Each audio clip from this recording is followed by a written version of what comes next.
right into it. Just as a review, your savings, you put money in and you earn interest, or also known as a time deposit. Remember, with your savings accounts, you really don't earn much interest. It's really just there to sit for you not to touch and to save for larger purchases in life. Your checking, you put your money in, use it for payment services, or also known as demand deposit. Remember, this demand deposit and time deposit are just different terms. They can mean savings, or demand deposit can just mean checking.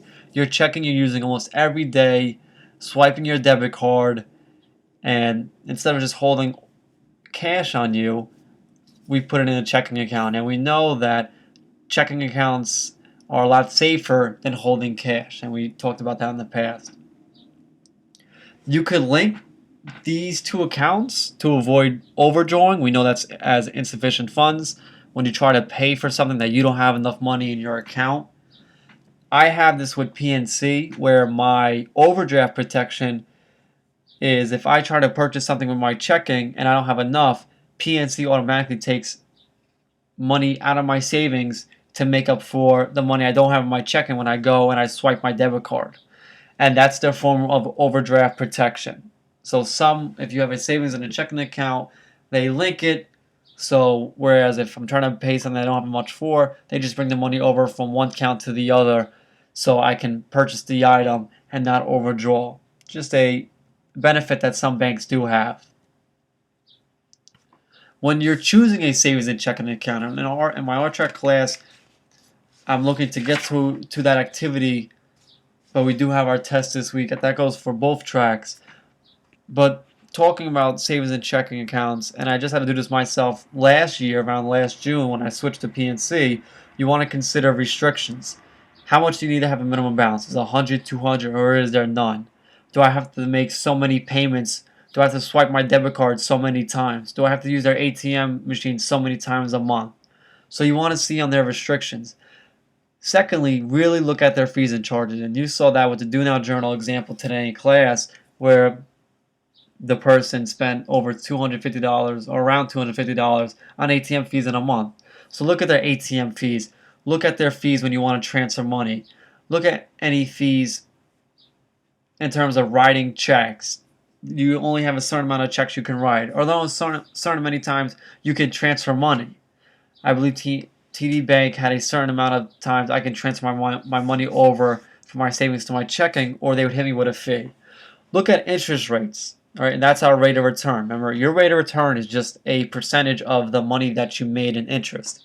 Remember, savings account, you don't earn much, but you'd still want to compare and get the best rate out there for your savings account. You want to look at liquidity. Liquidity is how easy to withdraw, how easy you can turn an asset into cash. So how easy can you get the money that's in your account in your hands in cash? Is there a process? Is there a fee that goes with that? You need to check that out. And lastly, special services such as overdraft protection, as I just noted. Is there mobile deposit with their app? Do their ATMs have withdrawal and deposit? So there's special services. See what they offer. And for me, PNC had a lot of special services that I appreciated, and that's kind of why I went to them. So talking about savings and checking accounts here. Although not many people do it, you still need to know how to do it. It's a great skill to know, and with some payments, they may only accept a check. And I know back at Rampo, to pay off my housing deposit, they only accepted checks. So to write a check, we're going to cover this in class, but basically if you go by the numbers, all right, number one, you just put the date. If you look in the top right-hand corner, you see 106, that's the check number. If you look at the top left-hand corner, we're talking about Kenneth Buckley. That would be the person's account.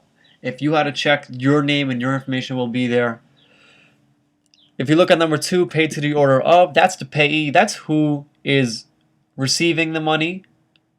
And three, you write in the amount.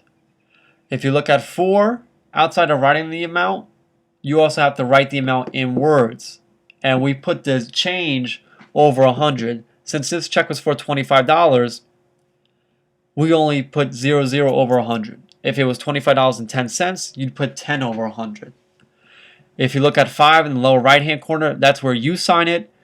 And if you look at 6 in the lower left-hand corner where it says memo, that's the reason why. So you paid $25 to Bob's service station because you needed an oil change. Always give yourself a reason. So when you go back 2 or 3 weeks later, you may not remember and you want to know, why did I spend a certain amount of money at that area? Now, if you look all the way at the bottom, you see all those different numbers. The first grouping on the lower left, that's your bank's routing number. Every bank has a routing number that identifies the bank, what is your bank and where. So they can look up in their systems and find your bank. When they find your bank, if you look at the second group of numbers, that's your account number. So they go and use your bank's routing number or your ABA number. They look up your bank. When they find your bank, they then search your account number and it leads them to their account. And the last group of number, you see it's 106 and it matches the type right hand corner. That is the check number. Alright, so kind of the basics. We're going to be writing a lot of checks in class on Monday and Tuesday. But just to give you an idea before we start class. Now, immediately when you write a check or anytime you swipe your debit card or some activity occurs in your checking or savings account, you want to update, if you ever heard, updating your checkbook or updating a check register. Now you can see, imagine we sent that check out to Bob's service station. Once we do that, we want to go ahead and our check register and update. So on the top, on the left hand side, we have our check number. Next we have our date. You can see there's 2 lines for description of transaction. You want to write who the check was going to, or if you're receiving it, who it was coming from. And below you want to write the memo or the reason. In the left hand side, we have our payment or debit. That's money, that's our cash outflow, money leaving our account. We put in $25. If it would say it was a direct deposit from our job. In the right hand corner, that's a deposit or a credit, money inflowing into our account. You can see that our balance before this check was $418. You just bring the amount over all the way to the right and subtract it or add it depending on whether it was a debit or a credit. Remember, debit meaning outflow, credit meaning inflow. And you put your new balance of $343 or $393, I apologize. And there we have our new balance. So when the next transaction occurs, and you can see it's Cutler Enterprises, we know what our balance is. And you always want to know, as a person who has a checking account or a savings account, you always need to know how much you have in your account. That's your responsibility. And that's why I say any overdraft charges, it's usually, and it has happened to me, my fault or the account holder's fault. You should know how much you have in an account at all times so you really never go under. But as I said, with checks, we'll be doing a lot of check registers as well. Continuing, moving on, there are some issues with checks, and with voiding a check, you cannot have any mistakes. No spelling mistakes, no mistakes with the numbers. You can't cross out on a check. Some banks do not accept. So whenever you have a mistake, you just want to write void right across the check in big letters. All right, and usually if you have a shredder available, shred your check. But write void as big as you can all over the check, so the bank knows if it was ever given to them not to cash the check. We also have our stop payment orders, and we discussed this with our handout. That's when a check is lost or stolen, and you can request the bank or your bank or the bank that it's going to not cash a check.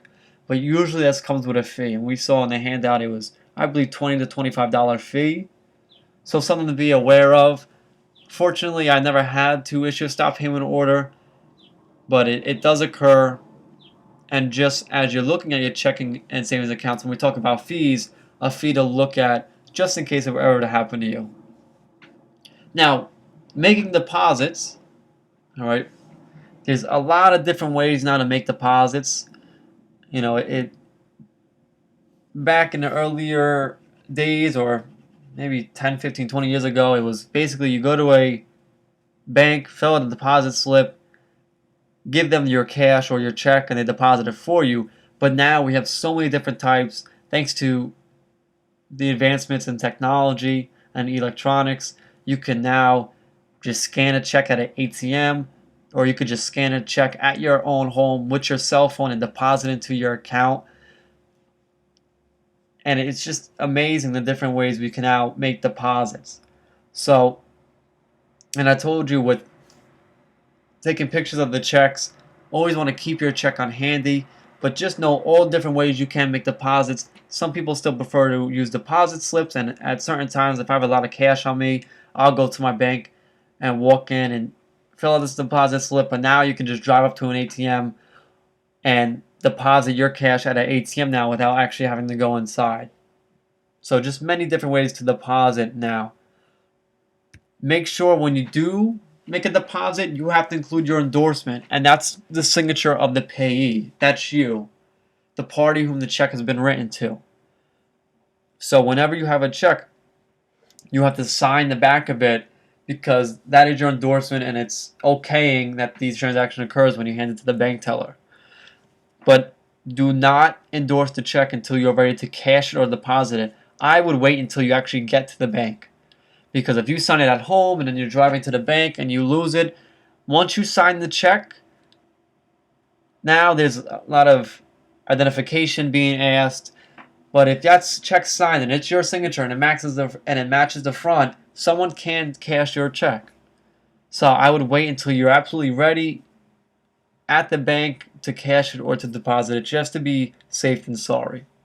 And lastly, when we talk about mobile depositing and the advancements in technology, when you take that picture of the check, usually you'll see a deposit pending sign, very similar to the screenshot I have on your right.